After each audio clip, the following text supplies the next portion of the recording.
ஒரு சிறுத்தை ஒரு மானை விரட்டுகிறது, ஓடிக்கிட்டே இருக்கு அந்த மான். அது என்னென்னமோ முடி பார்க்குது, சிறுத்தையால் முடியாமல் ஒரு இடத்துல அப்படி நடந்து போயிடுது. எனக்கு ஆச்சரியமா இருந்துச்சு. நான் போய் இன்டர்நெட்லாம் செக் பண்ணி பார்த்தேன், சிறுத்தையுடைய வேகம் என்ன, மானுடைய வேகம் என்னன்னு கம்பேர் பண்ணவே முடியல. இருப்பதிலே வேகமாக ஓடக்கூடியது சிறுத்தைங்கிறாங்க.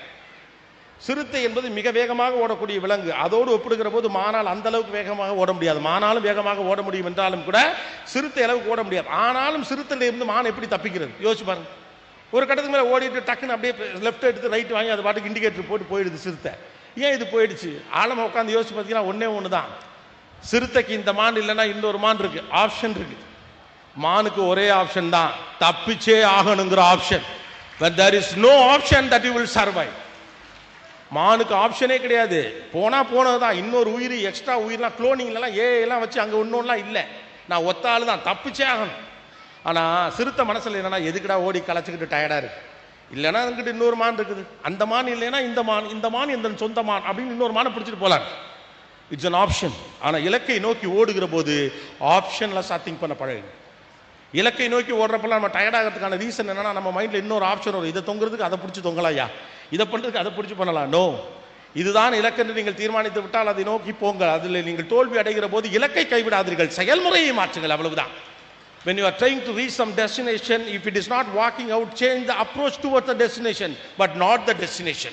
உங்கள் இலக்கை மாற்றக்கூடாது, இலக்கை அடைவதற்கான வழியை மாற்றுங்கள், இலக்கை அடைவதற்கான செயல்முறையை மாற்றுங்கள். அதே நேரத்தில் இன்னொரு விஷயத்தில் கவனமா இருங்க.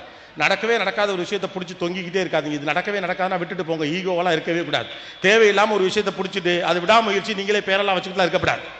அது நடக்காது என்று உங்களுக்கு தெளிவாக தெரியும், அது தேவையில்லாது என்று உங்களுக்கு தெளிவாக தெரிந்த பிறகு அதை தொட்டு விட்டோம் என்ற ஒற்றை காரணத்திற்காக அதை தொடர வேண்டும் என்ற எந்த அவசியமும் கிடையாது. அது ஒர்க் அவுட் ஆகாது, நடக்கவே நடக்க போறதில்லை, அது தேவையும் இல்லை என்று முடிவெடுத்து விட்டால் அதை விட்டு விட்டு வெளியே வந்து விடுங்கள். சில இடத்துல சிறுத்தையா இருங்க, சில இடத்துல மானா இருங்க. ஆப்ஷனே இல்லைன்னா மான் மாதிரி ஓடுங்க, ஆப்ஷன் இருக்குன்னா சிறுத்தை மாதிரி ரெஸ்ட் எடுத்து ஓடுங்க, அவ்வளவுதான்.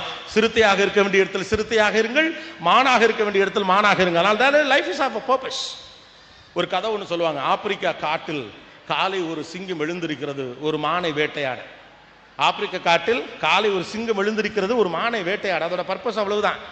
காலைல எந்திரிச்ச உடனே எங்கேயாவது ஒரு மான் கிடைக்குமா, கங்காரு கிடைக்குமா, கங்காரு அங்கே கிடைக்காது.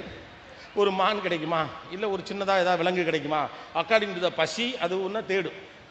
காலையில் எந்திரிச்சோடனே ஒரு மான் என்ன யோசிக்கும், எந்த சிங்கத்திட்டையும் சிக்கிறப்படாரா இன்னைக்கு, கடவுளே காப்பாத்து அப்படின்னு வடிவேலு சொல்லிட்டு போற மாதிரி சிறுத்தைகிட்டேயோ சிங்கத்துக்கிட்டேயோ தன்னை விட பலம் பொருந்திய மிருகத்திடமோ இரையாகி விடக்கூடாது.